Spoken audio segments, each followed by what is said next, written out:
The small Zephyrian science ship floated quietly in the cold darkness of space, far from any star or planet. Captain Vexstar stood on the bridge looking out at the endless black void through the main viewing screen. His four arms moved carefully as he checked the ship's systems one more time. The Whispered Dawn was a research vessel, not built for long trips or dangerous missions. It carried only 12 crew members and basic equipment for studying stars and empty space. Vexstar had been a ship captain for 40 years. He knew space could be dangerous, but this mission seemed safe enough. They were mapping star systems near the edge of known space, looking for new worlds that might have life or resources. The work was slow and boring, but important for the Zephyrian people back home. "Captain," called his communications officer from across the bridge. The young Zephyrian's voice sounded worried. "I am having problems with the quantum transmitter again." Vexstar walked over to the communications station. The equipment there was old and had been giving them trouble for days.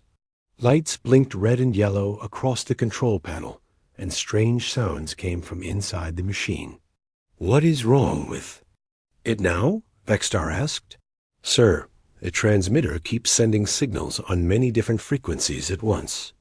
I cannot make it stop. Every time I try to fix one problem, another one starts. The signal is getting stronger and stronger." Vexstar looked at the readings on the screen. The numbers were much higher than they should be. A normal message to their home fleet would use very little power, but this broken machine was using 10 times more energy than normal. "Can you turn it off completely?" Vexstar asked. "I tried, sir. The main power switch is not working. The whole system seems to be stuck in emergency broadcast mode." This was not good news.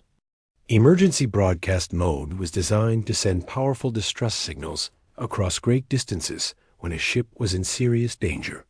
The signal would keep transmitting until help arrived or the ship's power ran out. But they were not in danger, and they did not need help. "How long will our power last if this continues?" Vexstar asked. The communications officer checked his instruments. "Maybe 6 hours, sir. After that, we will not have enough energy to run life support systems." Vexstar felt worry growing in his chest. They were 3 days away from the nearest Zephyrian base, and no other ships were supposed to be in this area. If their power failed, they would die in the cold darkness of space long before anyone could find them. "Keep working on it," Vexstar told his officer. "Try everything you can think of." What Captain Vexstar did not know was that his broken transmitter was doing something impossible. The powerful signal was not just traveling through normal space to reach other Zephyrian ships. It was cutting through dimensions and reaching places that should have been unreachable. Far away, on a small blue planet orbiting a yellow star, the signal was about to change everything. Lieutenant Commander Jake Morrison sat at his desk in the Deep Space Monitoring Station in Colorado. It was 3 in the morning, and he was the only person on duty. Most nights were quiet, with nothing more interesting than background radiation from distant stars. Jake drank coffee and read reports, waiting for his shift to end. Then every screen in the room suddenly lit up with incoming data. Jake nearly dropped his coffee cup. In 10 years of working at the monitoring station, he had never seen anything like this. The computers were detecting a signal unlike anything in their databases. It was clearly artificial and clearly intelligent, but it was not human. Jake's hands moved quickly across his keyboard, trying to understand what he was seeing. The signal was incredibly powerful, much stronger than anything humans had ever built. It was also using technology that seemed far ahead of anything on Earth. "This cannot be real," Jake said to himself. But the instruments did not lie. Something out there was broadcasting, and it was not from Earth. Jake reached for his secure phone and called Admiral Lisa Grant at Pacific Fleet Command. The Admiral was known for staying up late, and Jake hoped she would answer. "Grant here," came the Admiral's voice after 3 rings. Admiral, this is Morrison at Deep Space Monitoring. We have a situation. I am detecting what appears to be an alien signal. There was silence for a moment. Then Admiral Grant spoke again, her voice now fully alert. Are you certain, Commander? Yes, ma'am. The signal is definitely artificial and definitely not human. It is using frequencies and methods we have never seen before. I think it might be some kind of distress call. Send me all the data immediately. I will contact the President. Do not discuss this with anyone else until further orders. Jake spent the next hour uploading all the signal data to Admiral Grant's secure computer. While he worked, teams of experts around the world began analyzing the mysterious transmission. Language specialists, computer scientists, and military officers all worked together to understand the message. The breakthrough came when Dr. Helen Parker, a mathematician at MIT, realized that parts of the signal contained what looked like coordinates. The numbers were written in a different counting system, but the basic mathematics was the same.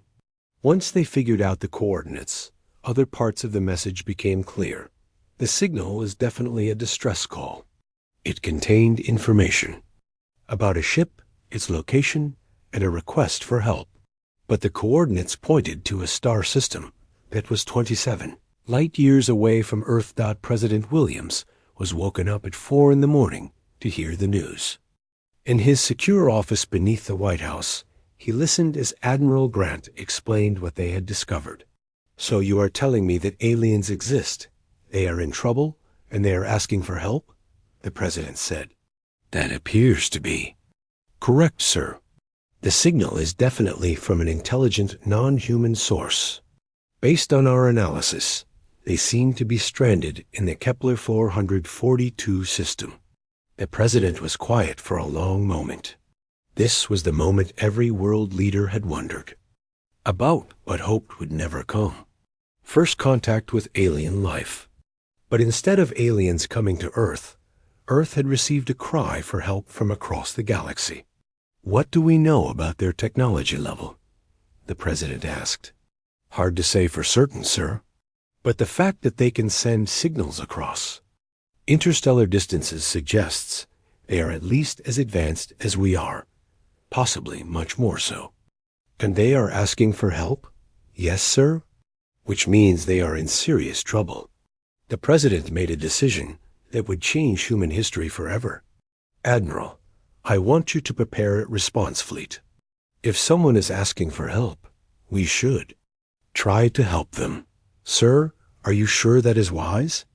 We do not know anything about these aliens, or what kind of danger they might be in. Admiral, if we were stranded in space and calling for help, would you want other intelligent beings to ignore us? Admiral Grant understood. No, sir. I would want them to help. Then we help them. But Admiral, I want you to be prepared for anything. This could be a trap, or there could be other dangers we do not know about. Take enough ships to handle any situation. Admiral Grant smiled. She had been hoping for an excuse to test humanity's new space fleet in a real situation. Understood, sir. How many ships should I take? All of them, Admiral. If we are going to make first contact with alien life, let's make sure we make a good impression. Back on the Whispered Dawn, Captain Vextar was getting desperate. His communications officer had been working for hours, but the transmitter was still broadcasting uncontrollably. Their power levels were dropping steadily, and they still had no idea if anyone had heard their accidental distress call. Sir? Called his navigation officer from across the bridge. I am detecting unusual readings on the long-range sensors. Vextar walked over to look at the sensor display. There were strange energy patterns appearing at the edge of their detection range, but he could not identify what was causing them. Could it be our home fleet responding to our signal? Vextar asked. I do not think so, sir. These energy signatures are different from anything in our databases. Whatever is coming, it is not Zephyrian. Captain Vextar felt fear creeping through his body. If it was not a Zephyrian rescue fleet, then what was it? Pirates? Slavers? Or something worse? How long until whatever it is gets here? He asked. Based on current readings, approximately 2 hours, sir. Vexstar looked around his bridge at his crew. They were scientists, not warriors. If hostile aliens were coming, the Whispered Dawn had no weapons to defend itself, and no armor to protect its crew. All they could do was wait and hope that whoever was coming would be friendly. But in the cold darkness of space, hope was sometimes all anyone had. Admiral Lisa Grant stood on the bridge of the UES Defiance, watching the largest gathering of human ships in history prepare for departure. Through the massive viewing windows, she could see dozens of vessels floating in perfect formation around Earth's orbital shipyards. Battleships, cruisers, destroyers, carriers, and support ships stretched as far as the eye could see. Final count, Commander Patterson? Admiral Grant asked her second in command. Commander Patterson checked his tablet and looked up with amazement, still visible in his eyes. 247 ships ready for departure. Admiral, 18 full battle groups. We have 12 dreadnoughts, 36 carrier groups, and enough firepower to level a small moon. Admiral Grant nodded slowly. When President Williams had said to take all available ships, he had meant exactly that. Every vessel that could fly and fight was now part of this massive fleet. It was far more firepower than any reasonable rescue mission would need, but nobody knew what they might find when they reached the alien ship. How long to reach the coordinates? Admiral Grant asked.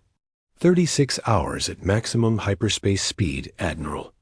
The fleet will arrive in the Kepler 442 system in perfect formation. Admiral Grant had spent her entire career preparing for this moment, though she had always imagined it would be aliens arriving at Earth, not humans traveling to help aliens. The irony was not lost on her that humanity's first contact with intelligent life would be as rescuers rather than the rescued. Captain Ryan Hayes stood on the bridge of his destroyer, the UES Phoenix, watching the other ships around him make final preparations. Ryan had been in the Space Navy for 15 years, but he had never seen anything like this mobilization. Every captain in the fleet knew they were about to make history. Captain Hayes, came Admiral Grant's voice over the Fleet Communication System. Your ship will be part of the forward scout group. You will enter the system first and assess the situation. Understood, Admiral. Phoenix is ready for whatever we find out there. Ryan felt a mixture of excitement and nervousness. His ship was fast and well armed, but it was also small compared to the massive battleships following behind. If they encountered hostile aliens, the Phoenix would be the first to face them. Dr. Amanda Scott sat in her laboratory aboard the UES Defiance, surrounded by computers and scientific equipment. As the fleet's chief xenobiologist, she would be responsible for making sense of whatever alien life they encountered. She had spent 20 years studying the possibility of extraterrestrial life, but it had all been theoretical until now. Dr. Scott called her assistant, Lieutenant Kevin Barnes. The translation computers are ready. We have loaded every human language and mathematical system into the database. If these aliens use any form of logical communication, we should be able to understand them. Amanda looked at the massive computer system that filled half her laboratory. Let's hope they want to talk to us, Kevin. We are bringing enough weapons to destroy their entire civilization, but we are also bringing the tools to become friends. The fleet's departure from Earth was visible from the ground, even in daylight. Hundreds of bright lights rose from the orbital stations and disappeared into hyperspace, leaving trails of energy that lasted for minutes. People around the world stopped what they were doing to watch humanity take its first steps into the larger galaxy dot in the Kepler 442 system. Captain Vexstar watched his ship's sensors with growing confusion. The energy readings were getting stronger, suggesting that whatever was approaching was enormous. But the signatures were unlike anything in the Zephyrian database of known ships. "Sir," called his science officer, "I am detecting hyperspace exit. Signatures, multiple signatures, many more than I can count." "How many ships are coming?" Vextar asked. "Captain, I think there might be hundreds of them." Vextar's forearms went stiff with shock. Hundreds of ships responding to a simple distress call? That was impossible. Even the largest Zephyrian rescue fleets had only a dozen vessels. What kind of civilization sent hundreds of ships to help complete strangers? "Are you certain about those readings?" Vextar asked. "Sir, the sensors are detecting energy signatures consistent with at least 200 individual vessels. They are all approaching our position in formation." Vextar felt his mind struggling to understand what was happening. In 300 years of Zephyrian space exploration, no species had ever responded to a distress call with anything approaching this level of force. Most civilizations sent one or two ships. Some sent none at all. "Captain," called his communications officer, "I am detecting signal transmissions from the approaching fleet. They are trying to establish contact. Can you understand what they are saying?" "Not yet, sir. But they seem to be running translation programs. I think they are trying to learn our language." The human fleet's arrival in the Kepler 442 system was unlike anything the galaxy had ever seen. 247 ships dropped out of hyperspace simultaneously, creating a gravitational disturbance that registered on sensors throughout the surrounding star systems. The formation was perfect, with each ship taking its assigned position without confusion or delay. Admiral Grant watched the tactical display show their new surroundings. The system contained 7 planets orbiting a yellow star similar to Earth's sun. Long-range sensors quickly located the alien vessel, broadcasting the distress signal. "There it is," Commander Patterson reported. "Small ship, maybe 12 crew members based on life sign readings. They appear to be in no immediate danger, but their power levels are dropping." "Any other ships in the system?" Admiral Grant asked. "Negative, Admiral. Just us and the aliens." Admiral Grant felt relief wash over her. At least they had not arrived in the middle of a battle, but she also felt confusion. If the aliens were not under attack, why had they sent such a powerful distress signal? "Open a communication channel," Admiral Grant ordered. "Let's introduce ourselves." Captain Ryan Hayes brought the Phoenix in closer to the alien ship, his sensors gathering detailed information about its design and technology. The vessel was clearly built by an advanced civilization, but it appeared to be designed for scientific research rather than combat. "No weapons detected," Hayes reported to Admiral Grant. "This is definitely a science ship. Whatever trouble they're in, it's not pirates or enemy forces." Dr. Amanda Scott worked frantically with her translation programs, trying to decode the alien language. The mathematics came first, as numbers were universal. Then basic concepts like location, time, and identity. Within an hour, she had enough understanding to attempt communication. "Admiral," Dr. Scott called over the intercom, "I think I can establish basic communication with them now." Admiral Grant walked to the communication station and picked up the microphone. She took a deep breath, knowing that her next words would be the first official contact between humanity and alien intelligence. "Unknown vessel, this is Admiral Lisa Grant of the United Earth Space Navy. We received your distress signal and have come to offer assistance. Please identify yourselves and tell us how we can help."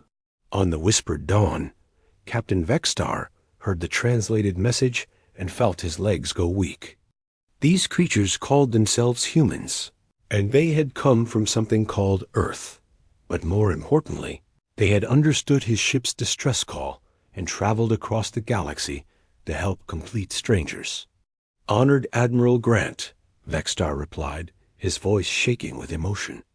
I am Captain Vexstar of the Zephyrian Stellar Consortium.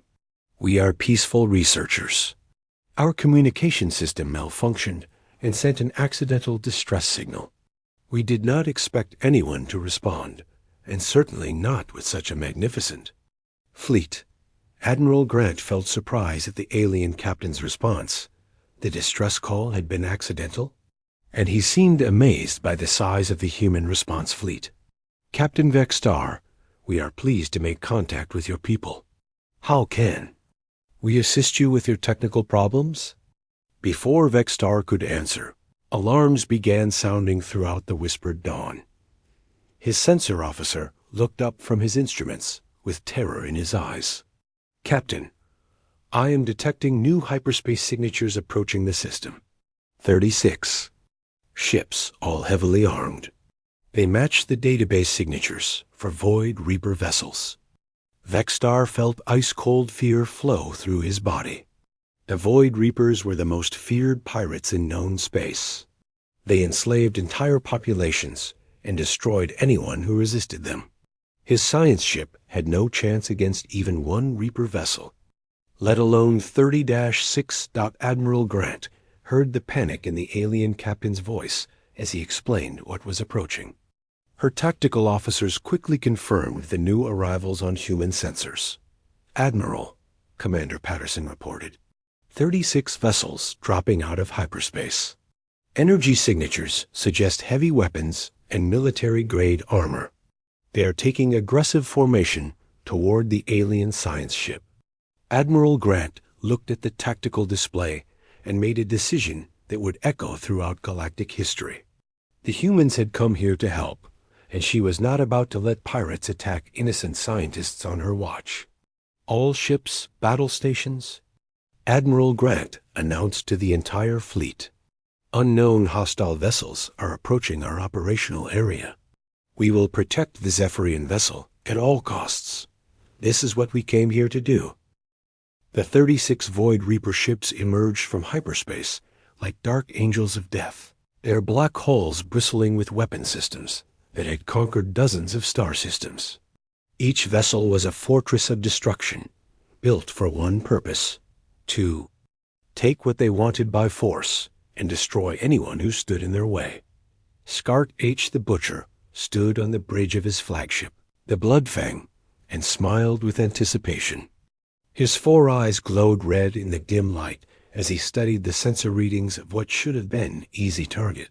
The Zephyrian science ship was exactly where his spies had said it would be, isolated and helpless in the empty space between stars.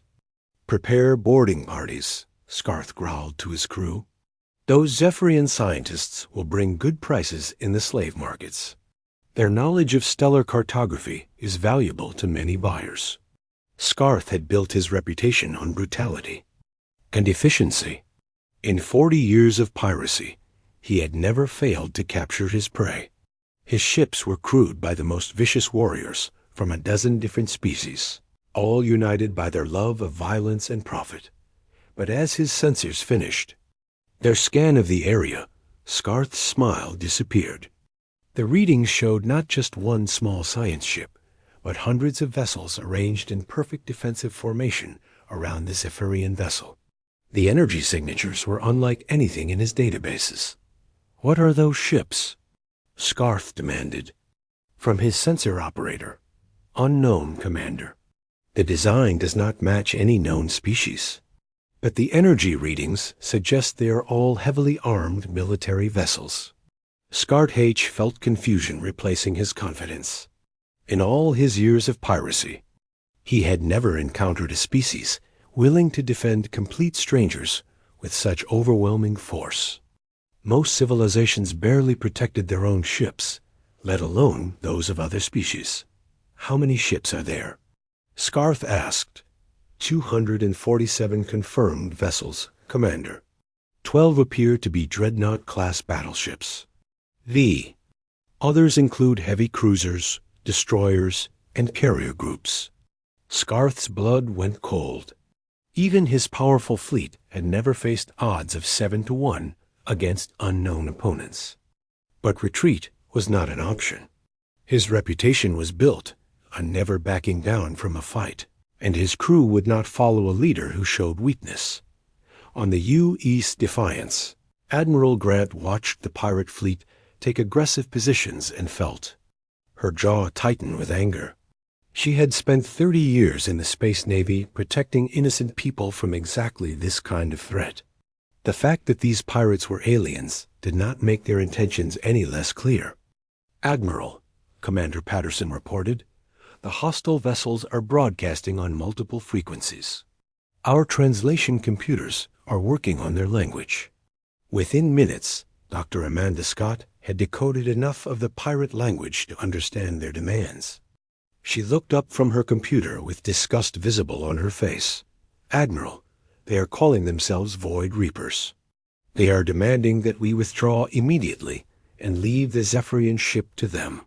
They refer to the aliens as their rightful prey." Admiral Grant felt her anger grow hotter. Prey. These pirates saw intelligent beings as nothing more than animals to be hunted and captured.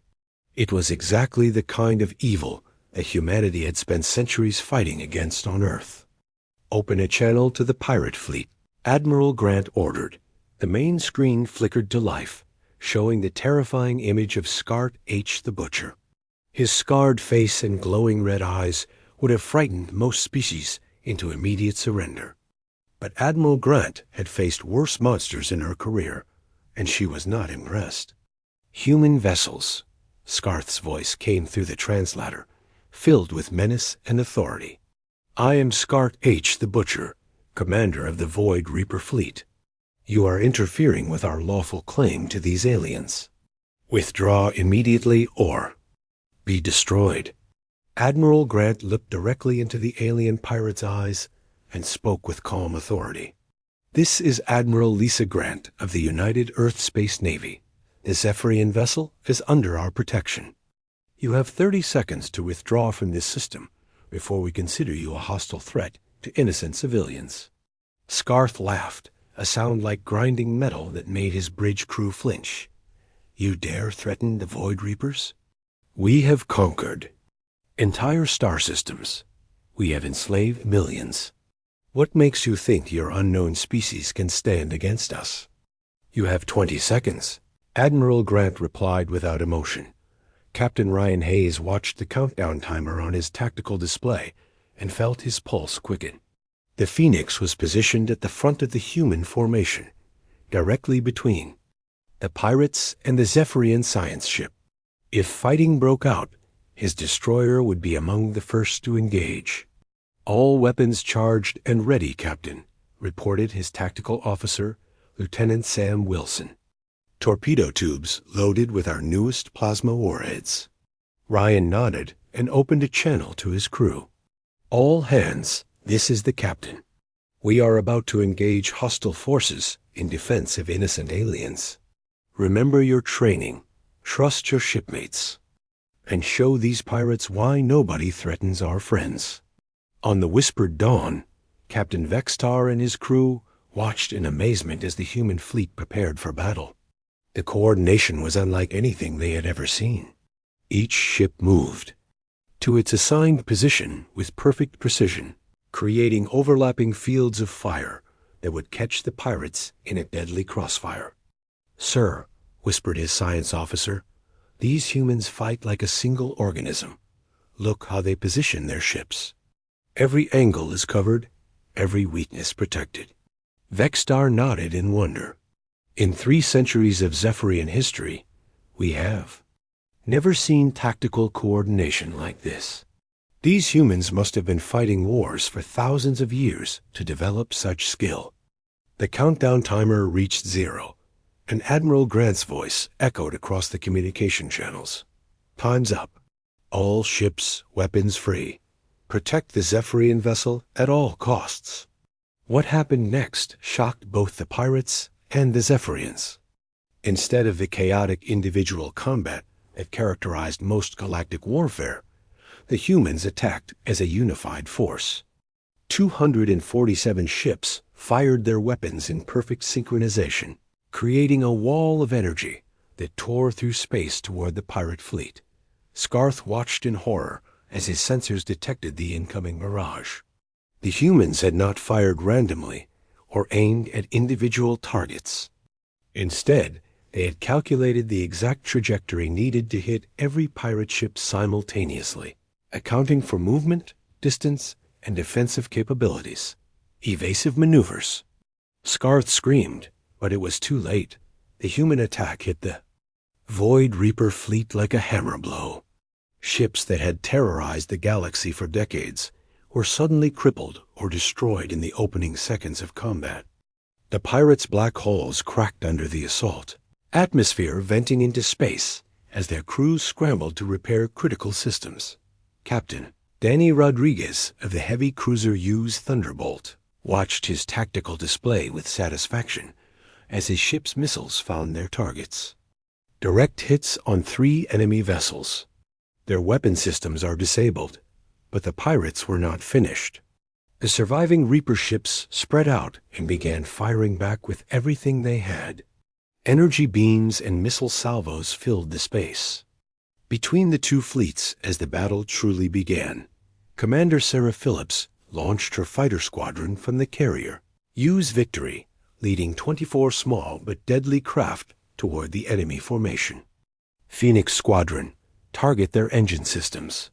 Let's keep them from running away when they realize they're beaten. The human fighters moved through the battle like dancers, their pilots displaying a combination of skill and fearlessness that amazed the watching Zephyrians.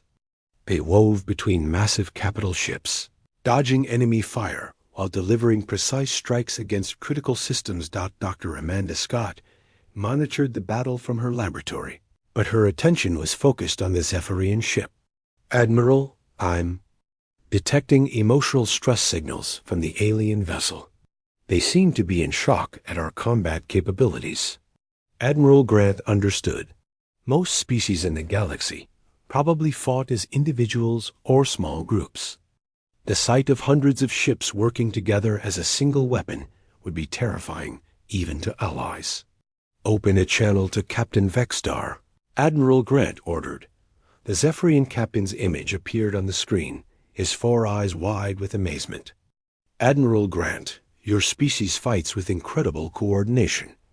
We have never seen anything like it. Captain, please move your ship to the center of our formation, where you'll be safest. This battle will be over soon. As if responding to her words, another wave of human missiles struck the pirate fleet. 3 more Reaper ships exploded in brilliant flashes of light, their crews having no time to escape. The remaining pirates found themselves surrounded by human vessels, unable to retreat and unable to advance. Scart H. the Butcher, terror of a dozen star systems, watched his fleet being systematically destroyed by an enemy he had never heard of before today. His flagship was damaged, and half his weapons were offline.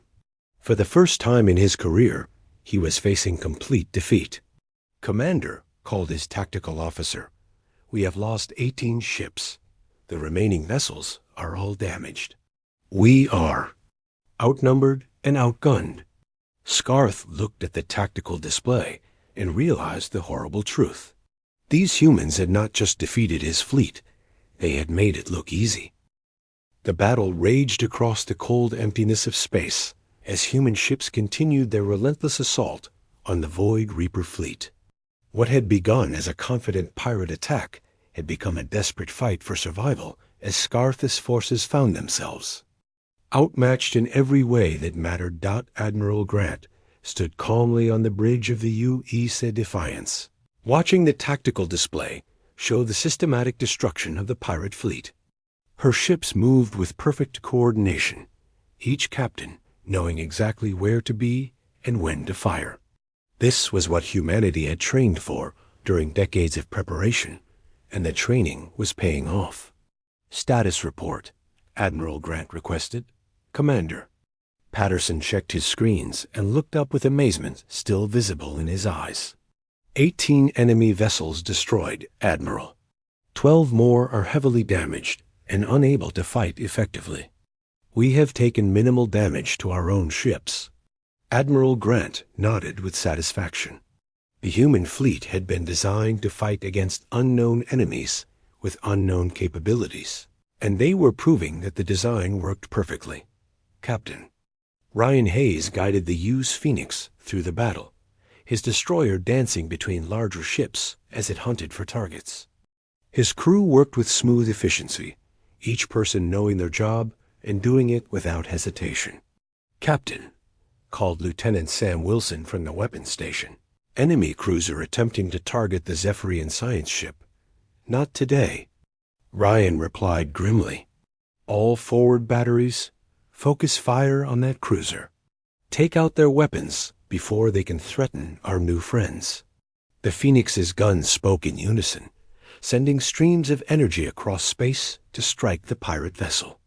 The enemy ship's weapon systems exploded in brilliant flashes, leaving it helpless and drifting. Commander Sarah Phillips led her fighter squadron in a deadly dance around the enemy formation. Her pilots flew with a combination of skill and courage. That would have been impossible without years of training and natural human reflexes. Phoenix leader to all fighters, Sarah's voice came over the squadron communication channel. "Target the flagship's engine systems. If we can stop them from running, Admiral Grant can demand their surrender." 24 human fighters swooped towards Scarth's flagship like angry hornets, their small size making them nearly impossible for the large pirate guns to target. They fired their missiles with perfect timing, each weapon striking a different part of the ship's propulsion system. On the bridge of the Bloodfang, Scarth watched his ship's systems fail one by one. His engines were offline, his weapons were damaged, and his crew was panicking. In 40 years of piracy, he had never faced an enemy like these humans. "Commander," called his engineering officer, "main engines are destroyed. We have no power to weapons or shields. Life support is failing." Scarth H looked around his bridge at the faces of his crew. These warriors had followed him through dozens of battles, but now they looked at him with fear and uncertainty. They had believed their commander was unbeatable, and that belief was crumbling along with their ship. "Sir," whispered his communications officer, "the human admiral is requesting to speak with you." Scarth straightened his shoulders and tried to maintain some dignity despite his defeat. He had lost the battle, but he would not beg for mercy. Like a coward, the main screen flickered to life, showing Admiral Grant's calm face. Behind her, Scarth H could see the organized activity of a human warship's bridge. Even in victory, these aliens maintained perfect discipline and control. "Scarth H the Butcher," Admiral Grant said in a voice that carried authority across the void, "your fleet is defeated. Surrender now, and your surviving crews will be treated according to galactic law. Continue fighting, and we will consider you." Pirates threatening innocent civilians. Scarth H felt the weight of complete defeat settling on his shoulders. He had conquered star systems and enslaved millions, but these humans had destroyed his fleet in less than an hour. They had made it look easy. "What do you know of galactic law, human?" Scarth H asked, trying to maintain some defiance. "We know enough," Admiral Grant replied. "We know that intelligent beings have the right to live free from slavery and piracy. We know that those who prey on the innocent deserve no mercy. But we also know that even enemies can be given a chance to surrender." Dr. Amanda Scott monitored the conversation from her laboratory, her translation computers working to understand the cultural context behind the words. What she found surprised her. "Admiral," Dr. Scott called over the intercom, "the pirate leader seems genuinely shocked by our offer of mercy. His species apparently does not usually offer surrender terms to defeated enemies." Admiral Grant understood. These pirates were used to fighting species that showed no mercy to their enemies. The human concept of treating prisoners with dignity was foreign to them. Captain Vextar watched the battle's conclusion from the safety of the human formation, his forearms trembling with emotion. His science ship had been saved by beings he had never heard of until today. And those same beings were now showing mercy to the very pirates who had come to enslave his crew. "Sir," called his communications officer, "the human admiral is asking if we are safe and if we need any assistance." Vexstar felt overwhelming gratitude wash through him. These humans had risked their lives to protect complete strangers, and even now they were more concerned about Zephyrian welfare than celebrating their victory. "Tell Admiral Grant that we are safe thanks to their protection," Vexstar replied. "Ask if there is anything we can do to help them deal with the prisoners." The remaining Void Reaper ships were surrounded now, their weapons destroyed, and their crews facing a choice between surrender and death. One by one, they began broadcasting surrender signals as their commanders realized the hopelessness of their situation. Scarth, the butcher, looked at his tactical display and saw the truth written in energy readings and damage reports. His fleet was finished. His reputation was destroyed. His career as the terror of the galaxy was over, ended by a species he had never heard of before this day. "Admiral Grant," Scarth said slowly, each word painful to speak, "the Void Reaper fleet surrenders to your superior force." Admiral Grant felt no satisfaction in the pirate leader's defeat, only relief that the fighting was over without more. Loss of life. "Captain Hayes, take a boarding party to secure the enemy flagship. Commander Phillips, have your fighters escort the surviving pirate ships to a safe distance from the Zephyrian vessel." The aftermath of the Battle of Kepler 442 was swift and efficient. Human Marines boarded the surviving pirate ships and took their crews into custody. Medical teams treated wounded prisoners with the same care they would give to human casualties.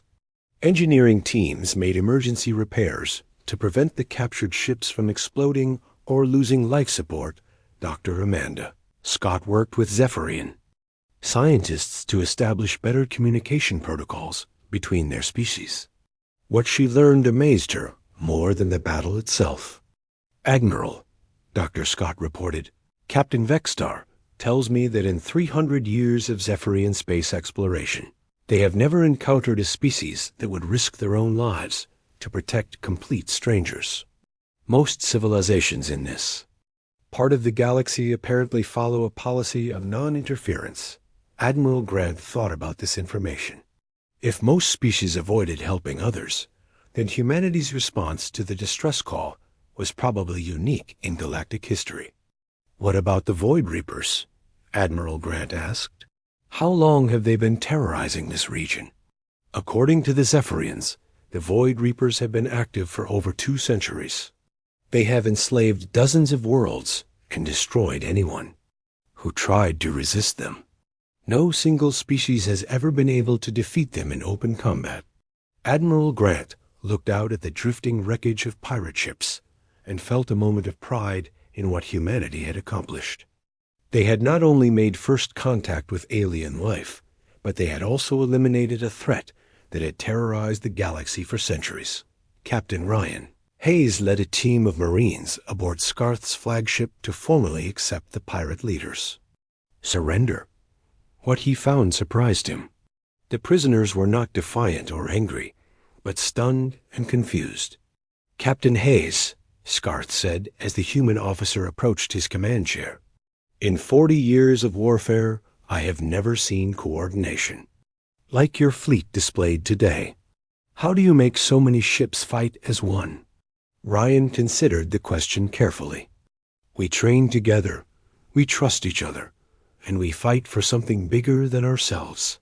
When you're protecting innocent people, individual glory doesn't matter anymore." Scarth looked at the young human officer with something approaching respect. "Your species is unlike any I have encountered. Most civilizations fight only for themselves." "Then maybe it's time for that to change," Ryan replied. News of the human victory spread across subspace communication networks faster than the speed of light. Within hours, dozens of alien civilizations were receiving reports of the unknown species that had appeared from nowhere and destroyed the Void Reaper fleet in a single battle. On distant worlds that had lived in fear of pirate attacks, people looked up at the stars and wondered if these humans might be the protectors they had always hoped would come. 3 weeks after the Battle of Kepler 442, Captain Vexstar stood on the observation deck of the UES Defiance, watching Earth grow larger in the viewport. The blue and white marble suspended in the darkness was more beautiful than any world he had seen in 40 years of space exploration. But what amazed him even more was the incredible activity surrounding the planet. Hundreds of space stations orbited Earth in perfect harmony, each one serving different purposes: shipyards, research facilities, defense platforms, and civilian habitats created a ring of human civilization that stretched from the planet's surface to the edge of its gravitational influence. It was clear that these humans had been preparing for something big for a very long time. "Your world is magnificent, Admiral Grant," Vexstar said, his voice filled with genuine wonder. Admiral Grant smiled. She stood beside the alien captain who had become an unexpected friend. "Thank you, Captain. Though I suspect it's about to become much busier than we ever imagined." She was absolutely right. Word of humanity's decisive victory over the Void Reapers had spread across the galaxy faster than hyperspace travel itself. The story had grown with each telling, but the basic facts remained the same. An unknown species had appeared from nowhere, answered a distress call with an armada, and eliminated the galaxy's most feared pirates in a single battle. Dr. Amanda Scott was completely overwhelmed by the flood of communication requests from alien civilizations across the galaxy. Her small xenobiology laboratory had become the most important room on Earth as dozens of species tried to make contact with humanity. "Admiral?"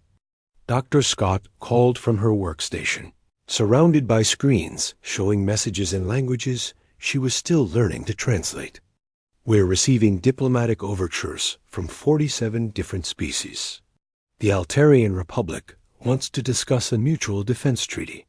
The Centauri Federation is offering exclusive trade agreements. The Vegan Empire is requesting military advisors to help them reorganize their fleet." Admiral Grant looked at the list of alien names and felt the weight of responsibility settling on her shoulders. A few weeks ago, humanity had been alone in the universe. Now they were apparently the most sought-after allies in the galaxy. "What do they all want?" Admiral Grant asked. "Protection, mostly," Dr. Scott replied. "It seems that the Void Reapers were just one of many pirate groups terrorizing this region of space. Most civilizations have been living in fear for centuries, unable to effectively defend themselves against organized raiders." Admiral Grant understood. Humanity had spent the last 50 years preparing for the possibility of hostile alien contact, building fleets and training soldiers for wars that might never come. Other species had apparently focused on science and exploration instead of military preparation, leaving them vulnerable to predators like the Void Reapers. President Williams addressed the nation and the world from the Oval Office. His words, being broadcast simultaneously to alien civilizations across the galaxy through the new translation networks Dr. Scott had established. "My fellow humans and our new friends among the stars," President Williams began, "we stand at the threshold of a new age for our species and for all intelligent life. We have learned that the universe is full of civilizations that value peace, knowledge, and cooperation. We have also learned that there are those who would prey upon the innocent and enslave the free." The president paused, looking directly into the camera with the same determination that had driven humanity to build their massive space fleet. "We go forward not as conquerors, but as guardians of peace and justice among the stars. Any species that threatens innocent life will find that Earth stands ready to defend those who cannot defend themselves. This is our promise to the galaxy and our commitment to the future." Captain Ryan Hayes, now promoted to Admiral after his performance in the battle, stood in the command center of humanity's first deep space fortress. The massive station was being constructed at the edge of the Sol system, serving as both a defensive position and a symbol of human determination. Construction teams report the main defense grid will be operational within 6 months. Hayes reported to Admiral Grant over the communication link. We'll have enough firepower to protect Earth and serve as a staging area for operations throughout this region of space. Admiral Grant nodded with satisfaction. The fortress would ensure that no threat could reach Earth without warning, and it would also serve as a base for the new Galactic Defense Command that was being organized to protect friendly alien civilizations. Dr. Amanda Scott worked closely with Zephyrian scientists to establish the first permanent human-alien research station. The facility, located on a neutral moon between Earth and Zephyrian space, would serve as a center for scientific cooperation and cultural exchange. The translation computers are working perfectly now, Dr. Scott told Captain Vextar as they toured the new facility. We can communicate with 17 different alien languages, and the database grows every day as more species make contact. Captain Vextar looked around the research station with amazement. Human and Zephyrian scientists worked side by side, sharing knowledge that had been accumulated over centuries of separate development. The cooperation between their species was already producing discoveries that neither could have made alone. Dr. Scott, Vextar said thoughtfully, my people have been exploring space for 300 years, but we have learned more about the galaxy in the past month than in the previous decade. Your species has a gift for bringing others together. 6 months after first contact, the first human-alien joint colony was established on New Haven, a beautiful world with 2 suns and vast oceans that reminded both humans and Zephyrians of their home planets. Captain Vextar served as the colony's first administrator, working alongside Colonel Katie Murphy, a former Marine who had volunteered for the challenging assignment. The first harvest is coming in better than expected, Colonel Murphy reported.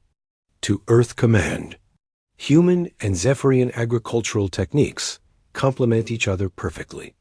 We should be completely self-sufficient within 2 years. The colony was more than just a farming settlement. It was a symbol of what cooperation between species could accomplish.